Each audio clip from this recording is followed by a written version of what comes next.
بسم الله الرحمن الرحیم. زما نوم محمد اخلاص دی، د جماعت اسلامي د سیاسي کمیټې د ضلع لوی صدر یم. د جماعت اسلامي د ورکر کنونشنو د کارکنانو د تربیت لپاره چې کارکنانو څه پکار دي، موږ په ګرد ملک کې جماعت اسلامي د وابډا چې کوم له ناروا لوډ شیډینګ دی، دا داسې کمپنیانې جوړې شوي دي، د پیپلز پارټۍ، تحریک انصاف او د نون میلمه شو زموږ صوبایي امیر و مولانا عبدالرحمن صوبایي اسمبلي ممبر دی، د جماعت اسلامي صوبایي امیر هغه راغلی و. د دې ډول پر دې باندې خو د کارکنانو د تربیت په حواله خبره وشوه. بل اجتماعي طور د بلوچستان چې کوم مسایل دي، د ضلع کوم مسایل دي، د صحت، د تعلیم، د اسپتال او د اوبو پر مسله باندې خبره وشوه. ګولۍ نشته عام مثلا چې نشي سواری اسپتال د بسیاور څخه دروي دي کې اسپتال د میډیکل به راخي په شهر کې اوبه نشته. په دا باندې سابقه حکومتو کې موجوده حکومت فقر الله پر بار پیګر سي، لیکن خلک د اوبو د اوبه نشته چې څنګه اوبه په دا شهر کې خلک په پیسو باندې اوبه اخلي. بلوچستان کې د امن مسله د باډران بند دي، د خلکو روزګار نشته، چې کوم ځای کارونه شروع دي، کوی د سماولنګ دی، ارنایي ده، وایي غار د سکیورټي مسلې پیدا کړي دي، مصنوعي حالات خراب کړي دي، دا نو خلکو خاران د روزګار حوالې ډېر سخت ډسټرب دي. نو دلته فیکټریان هم نشته، داسې غټ کاروبارونه هم نشته چې خلک روزګار کې وکړي. چې کوم قدرتي معدنیات پر هغه باندې کار کړي، هغه اف سي په دې کې ډېر غټې مسلې پیدا کړي دي، نو خلک ډېر مشکلات سره مخامخ دي. دې حال خو پاکستان کې وایي د پارټۍ جماعت اسلامي د چې هغه انټي اسټابلیشمنټ ده له فوج د هر چا ته خپل مجلس په لاس کې فوج ته به په خپل حدود کار کوي، اف سي په خپل حدود کار کوي او بریکولټي به په خپل حدود کار کوي. یعنی هر سړی کوم ډپارټمنټ چې هغه په خپل حدود کار کوي، لیکن دلته اف سي په دې کاروبار په روزګار په دې شان کې مداخلت کوي. نو دغه لپاره جماعت اسلامي په ګرد ملک کې هم شو کړی دی او په کلکه د مخالفت کوي. په بلوچستان کې انشاءالله مولانا عبدالرحمن صاحب صوبایي امیر جماعت اسلامي هغه اعلان کړی دی چې نو انشاءالله موږ یو لک انسانان به راځو په کوټه کې چې اف سي کې بلوچستان کې ګنجایش نشته. اف سي به خالي ته باډر محدود دی، په ښار کې دوی څه کاروبار دی، په روډو باندې خلک تنګي، سپین ږیري ځوانان، سپین سري، نو د خلکو د عزت خیال نه ساتي، خلک ډېر ډسټرب دي، نو خلک ذهني طور ټینشن واچولی دی. بالکل جماعت اسلامي خو داسې پارټۍ چې کوم مجلس په مخه وایي هغه ته سره رسوي. هغه د پی پیز ورته یي چې دا ګټه پاکستان د سیاسي خلکو خبرو نو جمهوري خلکو خبرو نو ځان یې پر اچولي. هره پارټۍ چې راغلې کړه تحریک انصاف او پیپلز پارټۍ او نون دا خپلو یاران دوستانو ته نوازېدو دپاره داسې ورکړي. مثال د تعمیر نو سکول دی، د جماعت اسلامي مرکز دی، په دا کې بس خالي فیکټري د بجلي کوم پلانټ دی، دا الاټمنټ ورکړی و، رجسټر کړی و، په دا باندې په اربا روپۍ ورکولې. دا کوم آی پی پیز مهم چې جماعت اسلامي شپږ میاشتې مخکې کمپین وچلاو په اسلام آباد کې درنه ورکړه. نو اوس پاکستان حکومت د هغو خلاف کاروایي کوي، د هغو چې معاهدې ختم کړي.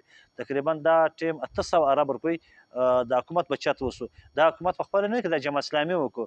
که دا څنګه په یارۍ دوستي کې خلک حکومتونه چلي، بیا ووټونه وګټي، بیا خپل یاران دوستان قریبان رشتهداران هغو ته فنډونه سکیمونه چې شامل کړي. جماعت اسلامي د شي خلاف ده انشاءالله. و دا کوم آی پیس بندې شوي دي کمپنیانې، په دا کې 800 روپۍ د 800 ارب روپۍ د کوم بچت شوی دی.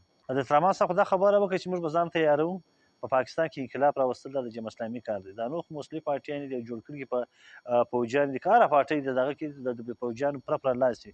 وایي د پارټۍ جماعت اسلامي د کار څوک دی، دا د پوجیان پارټۍ د بله د بل پاکستان ګرځوي نه جماعت اسلامي و. دا په 1941 کې جوړ شوی ده. په 1941 کې جماعت اسلامي جوړه شوې ده.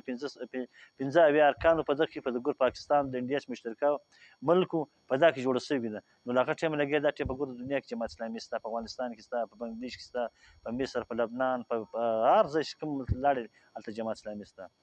جماعت اسلامي په ګور بلوچستان کې احتجاج هم کوي پر حواله باندې، د اوبو پر مسله باندې، د بجلي پر مسله باندې، په تعلیمي ادارو کې پر دا باندې کار کوي. نو اوس د ترمان صاحب په اسمبلۍ کې په هر حواله باندې خبره کړې ده، بل د منشیات په حواله باندې خبره کړې ده چې دا منشیات پروشان څوک دي، دا موږ دلته سټیټ پاور دی، حکومت څوک نشي چینل کولی، پلانر زموږ ریټ قایم دی، لیکن دا منشیات راځي په خالي په کوټه کې زر کسان، دا د هر چا بچیان ورور داسې خلک شته چې هغه بال بچهدار دي، بچیان یې شته، ودونه یې شته، نو د هغو ژوند برباد دي. په لورلای کې دلته دا مجید کانوني کې سنټر جوړ دی، نو د منشیات خلاف په دا کې دومره کوچني کوچني هلکان لګیا دي، بال بچهدار دي، ښځه خو به څه کوي، یا بچیان به څه کوي، څوک به ساتي، ورور پلار به ته څوک ورساتي.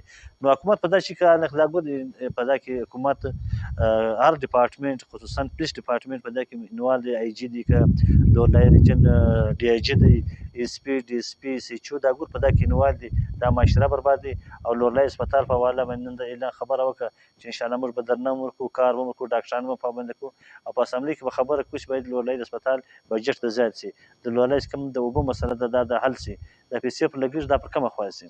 چې وایي د خبره دا شی د ډېره غټه مایټو ناره جوړه شوې ده، حل صرف جماعت اسلامي.